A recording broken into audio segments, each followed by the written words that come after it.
Guys, masaganang buhay at magandang araw sa inyong lahat. Dagdag kaalaman muna tayo. Guys, ito yung ating okra.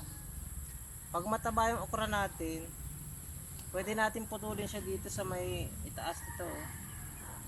Yan, pwede natin putulin ito guys. Para yung susupang, yan, tatlo. Sabay-sabay siyang lalaki. Yan. Tanggalin na natin yung itaas, top cut natin siya. Yan guys. Oh. Yan guys yung ating okra oh. Mataba yung puno niya kaya pwede natin siyang putulin dito sa may top cut niya dyan. Tapos meron siyang bagong supang yan oh guys oh. Tatlo yung kanyang supang yan. Instead na isa lang yung tataas, oh, tatlo na yung kanya magiging puno. Oh, yan. Marami na siyang ka-okra. Ito rin guys oh, mataba yung puno niya yan, maliit pa lang siya yan. Yan, pwede natin siyang putulin dito sa ibabaw yan. Yung top cut natin siya. Ayan, tatanggalin natin itong ibabaw niyan para mayroon siyang 1, 2, 3, 4, 5, 6, 7.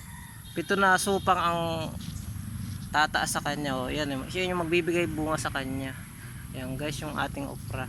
Pwede na natin siyang putulin dito para yung supang niya, yun na yung tataas tapos marami siyang bunga. Okay guys. Guys, ito na yung mga pinutol natin doon sa dulo ng okra. Ito na siya oh. Ni-top cut na natin yung puno ng okra natin para sumupang na yung mga sanga niya. Ayan. Para mas marami yung sanga niya, mas marami yung bunga. Kumpara dito sa dulo lang niya yung tataas, kukunti yung bunga. Ayan, marami siyang kasasangan, nasa 5, 7. Ayan. Para pag yung pagtaas niya, marami na siyang kasasanga, marami rin bunga. Okay guys, maraming salamat sa panonood.